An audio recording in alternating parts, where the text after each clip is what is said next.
This is the ESOcast, cutting-edge science and life behind the scenes of ESO, the European Southern Observatory. Exploring the ultimate frontier with our host Dr. J, aka Dr. Joe Liske. Hello and welcome to this special episode of the ESOcast.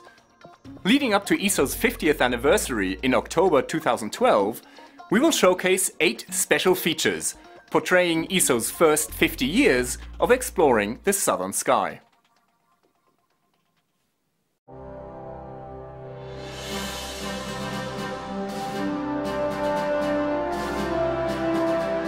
"167,000 years ago, a star exploded in a small galaxy orbiting the Milky Way.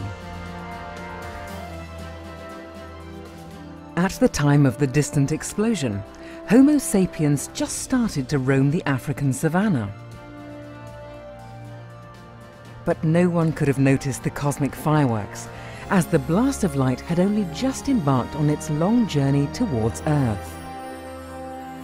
By the time light from the supernova had completed 98% of its journey, Greek philosophers had just started to think about the nature of the cosmos.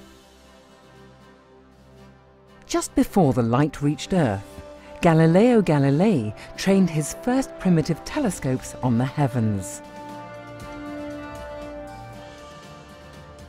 And on the 24th of February 1987, when photons from the explosion finally rained down on our planet, astronomers were ready to observe the supernova in great detail. Supernova 1987A flared up in the southern sky, unobservable from Europe or the United States.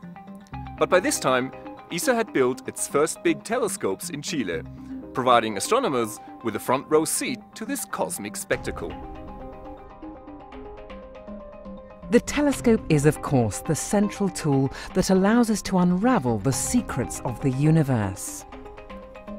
Telescopes collect far more light than the unaided human eye, so they reveal fainter stars and let us peer deeper into space. Like magnifying glasses, they also show finer detail.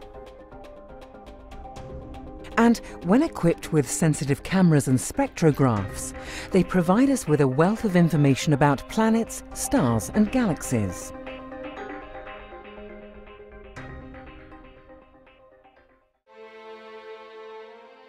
ESO's first telescopes on La Silla were a mixed bunch.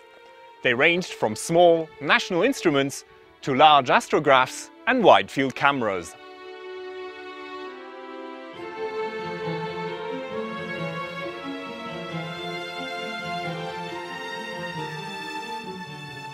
The 2.2-meter telescope, now almost 30 years old, is still producing some of the most dramatic views of the cosmos.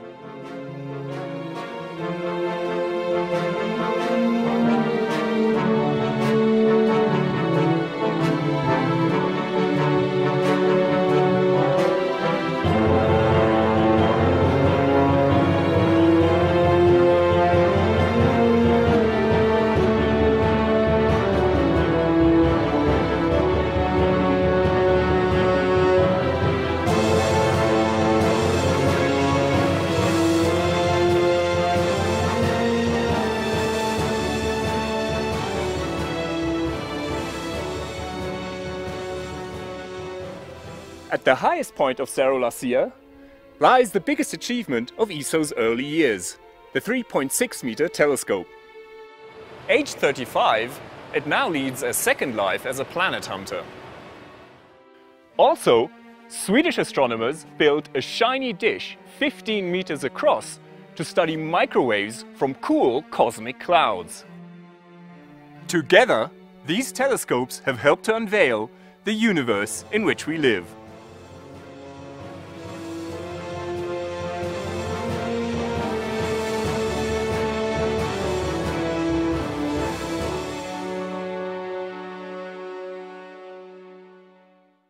Earth is just one of 8 planets in the solar system.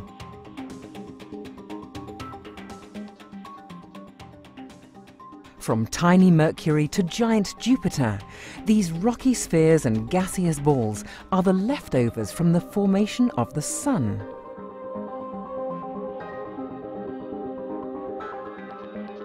The Sun, in turn, is a middle-of-the-road star in the Milky Way galaxy. One pinprick of light amidst hundreds of billions of similar stars, as well as bloated red giants, imploded white dwarfs, and rapidly spinning neutron stars. The spiral arms of the Milky Way are sprinkled with glowing nebulae, spawning bright clusters of newborn stars, while old globular clusters slowly swarm about the galaxy.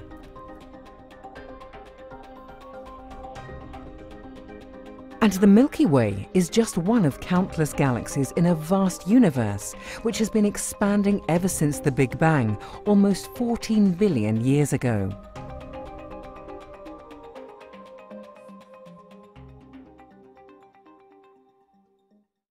Over the past 50 years, ESO has helped to uncover our place in the universe. And by looking up, we have also discovered our own origins. We are part of the big cosmic story. Without stars, we wouldn't be here. The universe started out with hydrogen and helium, the two lightest elements. But stars are nuclear ovens, turning light elements into heavier ones.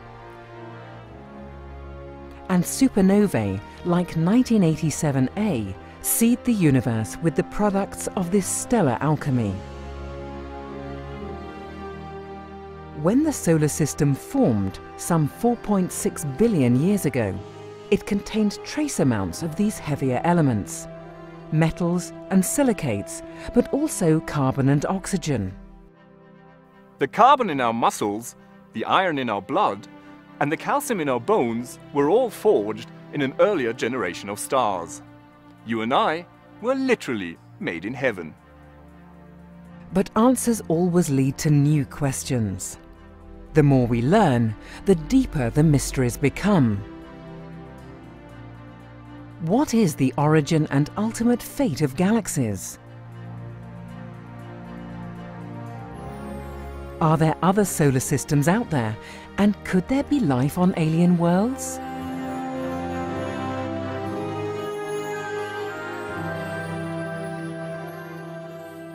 And what lurks in the dark heart of our Milky Way galaxy?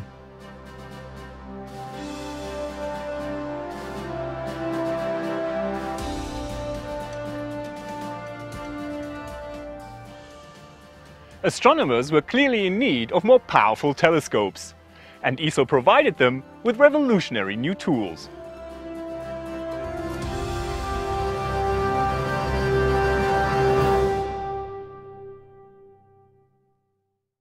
This is Dr. J, signing off from this special episode of the ESOcast. Join me again next time for another cosmic adventure.